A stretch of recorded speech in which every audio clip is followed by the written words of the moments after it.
Halo, selamat datang kembali di One Stock Research. Nah, di episode kali ini kita akan membahas valuasi IHSG. Seperti yang kita lihat, sebenarnya IHSG ini valuasinya kalau kita melihat by data ini cukup mahal. Padahal kalau kita melihat lebih dalam lagi, sebenarnya Big Bang ini sedang turun terus ya. Meskipun kalau kita melihat ya dalam 2 hari terakhir ini Big Bang udah mulai ada rebound. Cuman secara valuasi Big Bang kita sebenarnya masih cukup murah. Nah, kira-kira kenapa dan faktornya apa aja? Yuk kita ulik di slide-slide selanjutnya.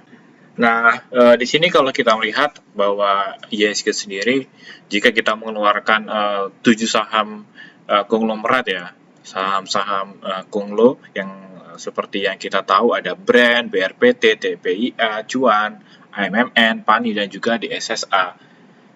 Ini sebenarnya IHSG kita itu di level 5.600 ya, di level 5.600. Dan real di market kita sekarang itu di 6.971.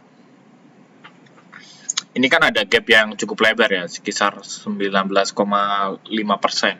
Nah, 19,5% ini adalah bobot dari ke-7 saham ini di indeks kita. Jadi 7 saham ini bobot di indeks kita tuh hampir 20% lebih gitu. Makanya nggak heran kalau misalnya ketika brand ARA ataupun brand naik lebih dari 10%, itu pasti indeks kita ikut kegeret ya, kegeret naik. Ataupun kalau misalnya brand yang seperti yang terjadi di dalam beberapa pekan yang lalu ya, brand kan masuk FCA, dan ketika sahamnya ARB, market kita juga keseret turun, karena memang indeks 7 saham ini cukup besar ya di indeks kita.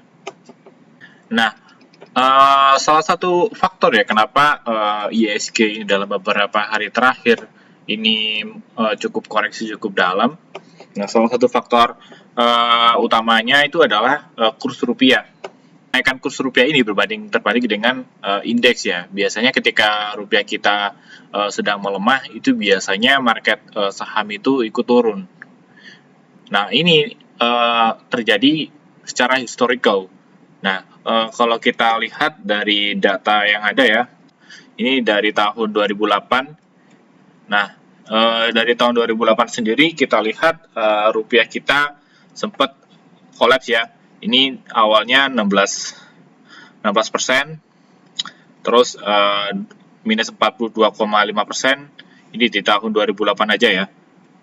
Terus 16,1%. Ini rupiah kita di tahun 2008 ini sangat bergejolak.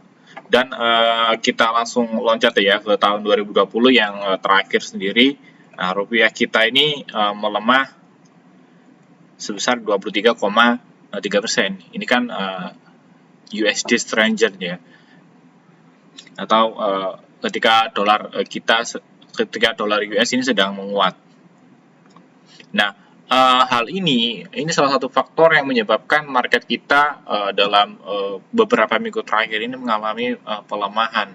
Rupiah kita dalam 1 bulan terakhir ini melemah sebesar 10%, dan mau nggak mau kalau kita lihat saham yang liquid ya pasti di net sell asing ya, kayak BRI, BCA, Mandiri maupun BNI itu banyak yang di net sell asing. Bahkan Telkom, ASI pun ikut kena net sell ya. Dan seperti yang saya bahas di awal tadi, bahwa valuasi ya, kita ngukurnya pakai PI ya di sini. Jadi, PI rasio dari IHSG sendiri itu sekarang di sini ya.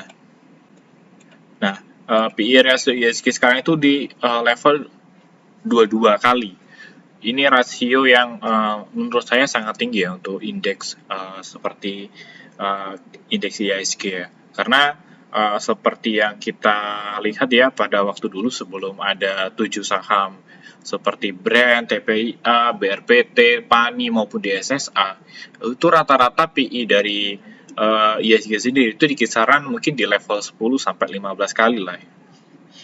Nah, karena dalam 1 atau 2 tahun terakhir ini listing ya saham-saham dengan valuasi yang sangat mahal seperti brand, ini kan valuasinya kan benar-benar sangat mahal ya. Di sisi lain, 7 saham ini bobot di indeksnya itu 20%. Mau nggak mau, indeks kita itu PI-nya itu jadi ikut naik karena memang dari indeksnya ini terbebani oleh 7 saham tersebut.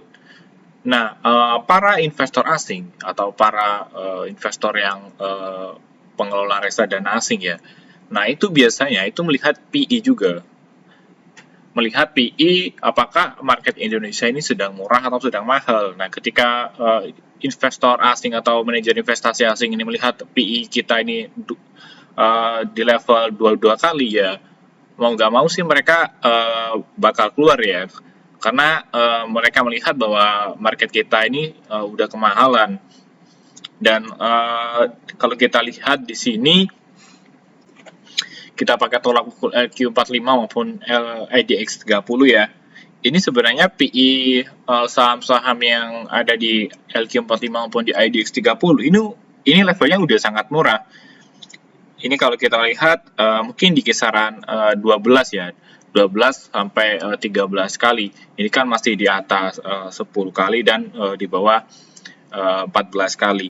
Ini cukup murah kalau teman-teman lihat PI perusahaan seperti Astra, terus BRI, BNI, Mandiri, ini kan PI-nya masih cukup murah. Makanya di indeks LQ45 maupun di IDX 30 ini PI-nya masih cukup murah lah dibanding dengan PI dari indeks IHSG itu sendiri. Nah, selanjutnya kita akan membahas lebih fokus ke sektor finance-nya.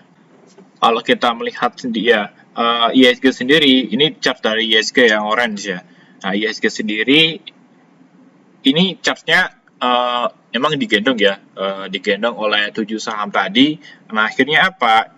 IDX Finance ini sekarang harganya itu di bawah dari indeks IHSG, dan average dari Big Bang sendiri itu sekarang jauh di bawah dari pergerakan indeks kita. Jadi teman-teman pasti udah sering lihat ya, indeks kita itu turun atau bahkan hijau. Cuman Big Bang itu dalam beberapa minggu terakhir seperti BRI, terus Mandiri, terus BNI itu kan turunnya cukup dalam, turun 3%, 2% dalam beberapa hari terakhir ya. Dan kita balik lagi ya ke kuartal pertama, kita lihat dari earnings atau pendapatan dari keempat big bank sendiri. Sebenarnya kalau kita melihat bahwa BBCA ini masih tumbuh ya, secara kuartal itu tumbuh 5,4% ya secara Q on Q. Terus BRI ini secara Q on Q dia turun ya 1,4%. Terus BNI secara Q on Q dia masih naik 3,3%. BMRI secara Q on Q dia turun minus 20,6%.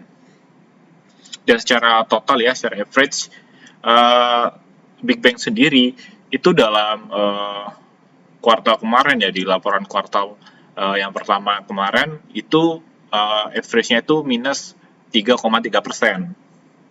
Dan pergerakan sahamnya sendiri dalam 3 bulan terakhir, BCA ini turun hampir 11%, BRI turun 32% ya, terus BNI turun 29,9%, terus Mandiri terakhir dia turun 22,3%. Dan selanjutnya kita akan coba lihat ya dari segi analis konsensus. Sebenarnya kalau kita lihat beberapa analis ya dari BCA Sekuritas ini dia rekomendasinya itu adalah hold dengan target price itu di 4.950. Terus dari RHB ya, ini rekomendasinya adalah buy. Macquarie rekomendasinya adalah outperform ya, masih oke. Terus dari Antonymous Research ini dia netral ya. Kita coba lihat beberapa riset terakhir ya, khususnya di bulan 6 ini mayoritas sih rekomendasi buy. Cuman target price-nya itu rata-rata sekarang di level 5 ribuan. Nah, selanjutnya adalah konsensus ya dari saham Bank Mandiri. Ini kalau kita lihat data terakhir di tanggal 12 Juni ya. Ini BCA Sekuritas rekomendasinya adalah buy. Terus dari RHB tanggal 10 Juni Ini adalah rekomendasinya buy, dan ini ya dari Autonomous Research.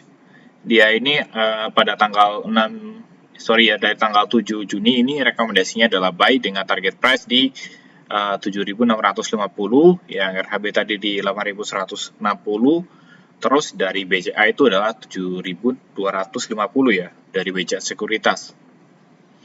Terus dari Maybank juga ini rekomendasi di tanggal 6 Juni kemarin itu target price-nya itu di harga 7.000. Nah, di sini ada beberapa rangkuman ya dari beberapa konsensus dari analis. Nah, dari analis sendiri di sini mereka merekomendasikan 3 saham ini ya. 3 saham ini ya, karena memang 3 saham ini yang turunnya cukup dalam, yaitu BNI, BMRI, dan juga BRI. Nah, untuk BNI sendiri ini masih ada potensi upside ya. Potensi upside-nya dia itu kisaran 41% dengan target price-nya itu di 6.090. Terus ada BMRI, di sini target price-nya itu adalah 7.400 dengan potensi upside-nya dia itu 28%. Dan terakhir adalah BRI, ini potensi upside-nya itu sangat tinggi ya, 46% dengan target price itu di 6.100.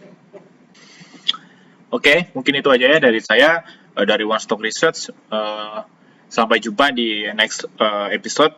Dan jangan lupa buat teman-teman yang belum subscribe One Stock Research, jangan lupa subscribe dan juga like. Dan sampai jumpa di video yang selanjutnya. Bye-bye.